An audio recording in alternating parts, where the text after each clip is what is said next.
నిన్న రేవంత్ రెడ్డి బావమరిది భాగవతాన్ని పొద్దునే బయట పెడితే సాయంత్రానికి రేవంత్ రెడ్డి గారు నాకు నోటీస్ పంపారు. నిన్న నోటీస్ కూడా ఎప్పుడు ఇచ్చారు? నిన్న రాత్రి దాదాపు 9 గంటల సమయంలో మా ఇంటి దగ్గర మా మెయిడ్కు నోటీస్ ఇచ్చి వెళ్లారు. నేను ఆ సమయంలో సిద్దిపేట నియోజకవర్గంలో నా ప్రజలతో వివిధ కార్యక్రమాల్లో పాల్గొన్నాను. అయితే నిన్న రాత్రి 9ంటికి నోటీస్ ఇచ్చి ఉదయాన్నే 11 గంటలకు రమ్మన్నారు.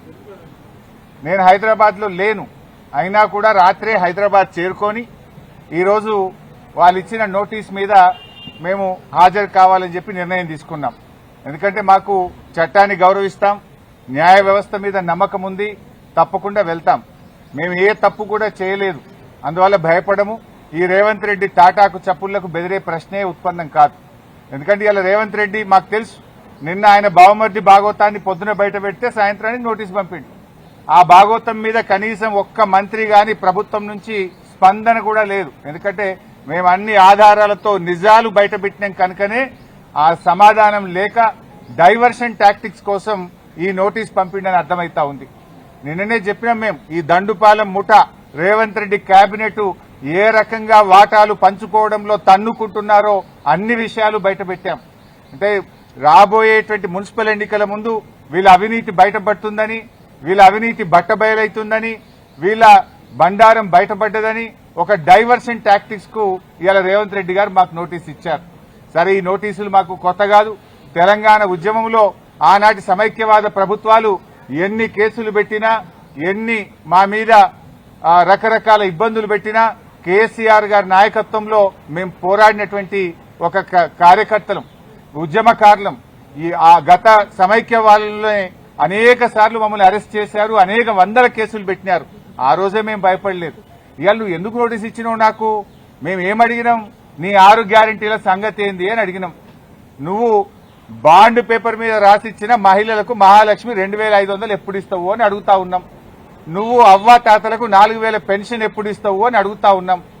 నీ యొక్క అక్రమాలు, నీ బొగ్గు కుంభకోణము, నీ పవర్ కుంభకోణము, నీ హిల్ టీపీ ఇండస్ట్రీస్ కుంభకోణము, నీ భూ కుంభకోణాలు అసెంబ్లీ వేదికగా, ప్రజావేదికగా ఎప్పటికప్పుడు నిన్ను ప్రశ్నిస్తా ఉన్నాం. సో నీ కుంభకోణాలు బయటపడుతున్నాయి. నీ వాటాల పంచాయతీలు స్వయంగా మంత్రులే ఒకరి మీద ఒకరు బయట పెట్టుకుంటుంటే నీ పరువు పోతుందని, నీ వాటాల విషయం ప్రజలకు అర్థమవుతుందని డైవర్షన్ కోసం ఈ నోటీసులు ఇస్తున్నావు. మాకు తెలియదా? ఇవాళ కృష్ణా నీళ్లను ఆంధ్రాకి అప్పచెప్తున్నావు. అదేవిధంగా గోదావరి నీళ్లను ఇవాళ చంద్రబాబు నాయుడు గారి ప్రభుత్వం, ఆంధ్రప్రదేశ్ ప్రభుత్వం గోదావరి నీళ్లను మళ్లించి మరి బనకచెర్లకు, నల్లమల్ల సాగర్ తీసుకుపోతుంటే నీ చేతగాని తనాన్ని ఎప్పటికప్పుడు నిలదీసింది బీఆర్ఎస్ పార్టీ, ప్రశ్నించింది బీఆర్ఎస్ పార్టీ, నీ యొక్క బండారాన్ని బయటపెట్టింది బీఆర్ఎస్ పార్టీ. సో నువ్వు అచేతనం అయిపోయినావు. నీదంతా బయటపడిపోతా ఉంది కనుక ఈ డైవర్షన్ టాక్టిక్స్ చేస్తున్నావు. మాకు తెలియదా? నువ్వు ఎన్నికలకు ఈ డ్రామాలు ఆడుతుంటావు.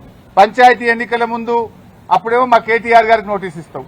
ఇప్పుడు మున్సిపల్ ఎన్నికలకు రేపో మాపో నోటిఫికేషన్ వస్తుంది కనుక మాకు నోటీస్ ఇస్తా ఉన్నావు. నీ సంగతి తెలియదు ఏముంది? మొన్న పంచాయతీ ఎన్నికల ముందేమో రైతు బంద్ వేసినావు. ఇప్పుడు యాసంగి పంటకు ఎందుకు రైతు బంద్ వేస్తలేవు? పంచాయతీ ఎన్నికలు లేవు. కేసీఆర్ గారు ఎప్పుడైనా డిసెంబర్ నుంచే రైతు బంద్ స్టార్ట్ చేసిండు. జనవరి అయిపోయినా రైతు బంద్ పట్టలేదు. పంచాయతీ ఎన్నికల ముందేమో బతుకమ్మ చీరలు ఇచ్చినావు, మహిళలకు వడ్డీ లేని రుణం ఇచ్చినావు, రైతు బంద్ ఇచ్చినావు. ఇప్పుడు మున్సిపల్ ఎన్నికలు వచ్చినాయి, ఊర్లో నిడిచిపెట్టిండు, రైతు బంద్ ఎగ్గొట్టిండు. ఇప్పుడు ఇయాలటి నుంచి పట్టణాల్లో బతుకమ్మ చీరలు వస్తారట, ఇయాలటి నుంచి పట్టణాల్లో మహిళలకు వడ్డీ లేని రుణం ఇస్తారట.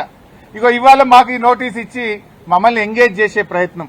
అంటే పొలిటికల్ గా బీఆర్ఎస్ పార్టీ థ్రెట్ గా ఆయన ఫీల్ అవుతా ఉన్నాడు. పంచాయతీ ఎన్నికల్లో రేవంత్ రెడ్డి అంచనాలు తప్పినాయి. 40% సర్పంచులు గెలిచి బీఆర్ఎస్ పార్టీ అద్భుతమైన విజయాన్ని సాధించింది. దాంతో ఆయనకు దిమ్మ తిరిగిపోయింది. ఈ మున్సిపల్ ఎన్నికల్లో కూడా మళ్లీ బీఆర్ఎస్ పార్టీ బలమైనటువంటి ప్రత్యర్థిగా ఉంది కనుక ఈ డ్రామాలన్నీ షురూ చేసిండు. చీరలు పంచి ఎన్నికలు వచ్చినాయి కనుక చీరలు పంచుతా, వడ్డీ లేని రుణం పంచుతా అని డ్రామాలు స్టార్ట్ చేసిండు. మాకు ఈ నోటీస్ ఇచ్చి ఫోన్ ట్యాపింగ్ కేసులో ఏదో ఉంది అనేటువంటి ఒక క్రైమ్ సినిమా సీరియల్ లెక్క నడుపుతా ఉన్నాడు. 2 ఏళ్ల నుంచి డ్రామాలు ఆడుతున్నావు. ఆల్రెడీ నువ్వు గతంలో నా మీద ఫోన్ ట్యాపింగ్ కేసు పెడితే హైకోర్టు కొట్టేసింది, సుప్రీంకోర్టు కూడా కొట్టేసింది. నీ చెంప చెల్లుమనే విధంగా తీర్పు ఇచ్చింది. నువ్వు పెద్ద పెద్ద అడ్వకేట్లను, రాష్ట్ర ప్రభుత్వ డబ్బులను, కోట్లాది రూపాయల డబ్బులు ఖర్చు పెట్టి పెద్ద పెద్ద న్యాయవాదులను పెట్టినావు నా మీద. ఎంత పెద్ద న్యాయవాదులను పెట్టినా న్యాయం నా వైపు ఉంది గనక, మేం తప్పు చేయలేదు గనక, ధర్మం మా వైపు ఉంది గనక హైకోర్టులోకి మేము గెలిచాం. సుప్రీంకోర్టు కూడా నీ చెంప చెల్లుమనే విధంగా నువ్వు స్పెషల్ లీవ్ పిటిషన్ వేస్తే కూడా కొట్టివేసింది. న్యాయం నిలబడ్డది, ధర్మం నిలబడ్డది. అయినా నువ్వు మళ్లీ పిలుస్తున్నావు. సుప్రీంకోర్టే కొట్టేసి ఇంకా మళ్ళీ పిలుచుడేంది డ్రామా? ఏంది డ్రామా? ఎన్ని రోజులు ఈ డ్రామా నడుపుతావు? 2 సంవత్సరాలు దాటిపోయింది. అంటే ఒక కంటిన్యూస్ గా ప్రజల్ని ఎంగేజ్ చేయాలని, మీడియాను డైవర్షన్ చేయాలని, ప్రజల అటెన్షన్ డైవర్షన్ చేయాలని నువ్వు ఎంత డైవర్షన్ చేసినా నేను ఎడవం. నీ బొగ్గు కుంభకోణం గురించి నిలదీస్తూనే ఉంటాం. నువ్వు ఆంధ్రాకు అమ్ముడుపోయిన విధానాన్ని నిలదీస్తూనే ఉంటాం. ఎల్టీపీ పాలసీ ఇండస్ట్రీ కుంభకోణం గురించి నిలదీస్తూనే ఉంటాం. నీ పవర్ స్కామ్ గురించి నిలదీస్తూనే ఉంటాం. నీ యొక్క అవినీతి బాగోతాలు అన్ని కూడా బయట పెడుతూనే ఉంటాం. 6 గ్యారంటీల కోసం తెలంగాణ ప్రజల పక్షాన నిన్ను ప్రశ్నిస్తూనే ఉంటాం, నిలదీస్తూనే ఉంటాం. నేను ఈరోజు బీజేపీ కిషన్ రెడ్డి గారికి కూడా ఒక లేఖ రాస్తా ఉన్నా. కిషన్ రెడ్డి గారు, మీరే కేంద్ర బొగ్గు గనుల శాఖ మంత్రి. సింగరేణిలో 49% కేంద్ర ప్రభుత్వానికి వాటా ఉంది. సింగరేణిలో జరిగిన అవినీతి కుంభకోణాల గురించి నిన్న మీడియా సాక్షిగా బయటపెట్టినా. ఈ రోజు నీకు కూడా లెటర్ రాస్తా ఉన్నా. నువ్వు ఒకవేళ రేవంత్ రెడ్డితో కుమ్మక్కు కాకపోతే వెంటనే సిబిఐ విచారణకు నువ్వు ఆదేశించాలని చెప్పి కిషన్ రెడ్డి గారిని డిమాండ్ చేస్తూ I'm writing A open letter to Kishan Reddy. Kishan Reddy గారు, నేను అన్ని ఆధారాలు ఇవ్వడానికి సిద్ధంగా ఉన్నా. రేవంత్ రెడ్డి బావుమరిదే ఈ యొక్క కుంభకోణాన్ని ఎట్లా నడిపాడు, ఎట్లా ఈ టెండర్లన్నీ రింగు చేశాడు, మరి కోల్ ఇండియాలో గాని, అదేవిధంగా వెస్టర్న్ కోల్ ఫీల్డ్స్ లో గాని, గతంలో సింగరేణిలో గాని ఎప్పుడైనా -10 నుంచి -20 టెండర్లు పోతుండే. ఈ సైట్ విజిట్ సర్టిఫికేట్ పెట్టిన తర్వాత మరి ఎవరెవరు టెండర్లు వేస్తున్నారో తెలిసి రేవంత్ రెడ్డి బావమరిది ఆ కాంట్రాక్టర్లను బెదిరించి వాళ్ళు ఏ రకంగా ప్లస్ టెండర్లు, ఆయన పొందిండు టెండరు, ఆయన ఎవరనుకుంటే వాళ్ళకి టెండర్ వస్తుంది, ఎవరనుకుంటే వాళ్ళకి సైట్ విజిట్ సర్టిఫికేట్ వస్తుంది. 9E బ్లాక్ ఒక్కటే రద్దు చేయడం కాదు, ఈ టెండర్లు రద్దు చేయాలి. దీని మీద సిబిఐ విచారణ జరపాలని నేను నిన్న డిమాండ్ చేసిన. ఇలా వ్రాతపూర్వకంగా కూడా కిషన్ రెడ్డి గారికి I'm writing A open letter. దీని మీద వెంటనే బీజేపీ స్పందించాలని, నిజానిజాలు బయటకు తీయాలని, ఈ దొంగల్ని అరెస్ట్ చేయాలని, ఈ అవినీతి సొమ్మును కక్కించాలని, ఈ రాష్ట్రానికి సింగరేణి కార్మికులకు జరుగుతున్న నష్టాన్ని మరి బయటకు తీయాలని చెప్పి మేము డిమాండ్ చేస్తా ఉన్నాం.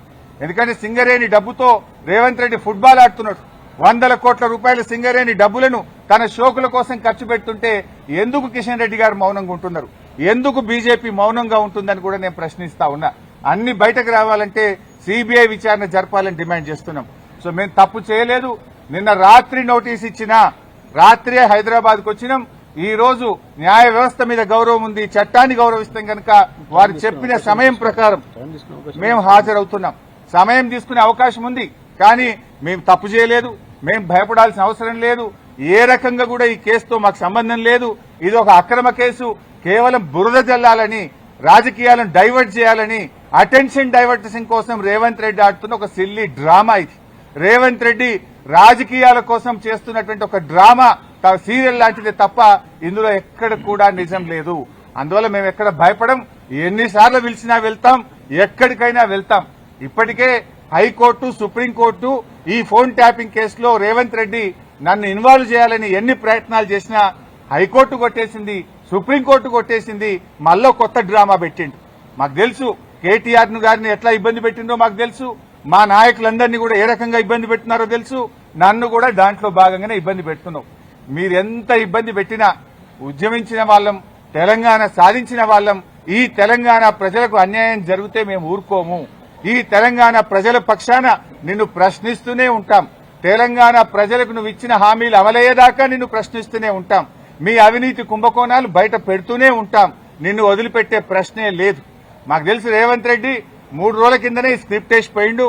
ఆయన వరుసగా నోటీసులు ఇవ్వాలని, ఆయన స్విట్జర్లాండ్ లో, ఆయన అమెరికాలో తిరిగొచ్చేదాకా ఈ సినిమా నడపాలి, ఈ నోటీసులు ఇవ్వాలి, వరుసగా నోటీసులు ఇవ్వాలి. రాజకీయాలు ఆయన ఉంటలేడు కనుక దీని చుట్టూ తిప్పాలి. బీఆర్ఎస్ నాయకులందరూ మున్సిపల్ ఎన్నికల మీద దృష్టి పెట్టకుండా అటెన్షన్ డైవర్షన్. సంగారెడ్డిలో ఒక ఎమ్మెల్యే మొన్ననే చెప్పిండు, మేము ఉమ్మడి మెదక్ జిల్లాలో కష్టపడి పనిచేస్తే ఒక ఆయన చెప్పిండు మొన్ననే, ఇక నేను మళ్ళా పోటీ చెయ్యా, ఇక నేను మళ్ళా ఓటు అడగా అని మా దెబ్బ కొడితే మొన్న ఒక నాయకుడు చెప్పిండు. రేపు కూడా నువ్వు ఎన్ని డ్రామాలు చేసినా ఖచ్చితంగా మెజారిటీ మున్సిపాలిటీలు గెలుస్తాం, ప్రజలతో ఉంటాం, ప్రజల చేత నీకు తప్పకుండా ప్రజలే నీకు బుద్ధి చెప్తారు. మేము మాట్లాడుతున్నది నీ అవినీతి మీద బయట పెట్టినాం, దాని మీద సమాధానం చెప్పు. నీ 6 గ్యారెంటీల గురించి అడుగుతున్నాం, దాని మీదే సమాధానం చెప్పు. సంబంధం లేని కేసుల్లో మమ్మల్ని పిలిచి ఈ డ్రామా ఆడుతున్న వాడు ఎంతకాలం ఆడతావో నీకు సమయం దగ్గర పడ్డది, ప్రజలే నీకు తగిన గుణపాఠం చెప్తారు. తప్పకుండా మేము న్యాయపరంగా ఎలాంటి అవకాశాలు ఉన్నాయో న్యాయపరంగానే ఈ కేసును మేము ఎదుర్కొంటాం. Thank you.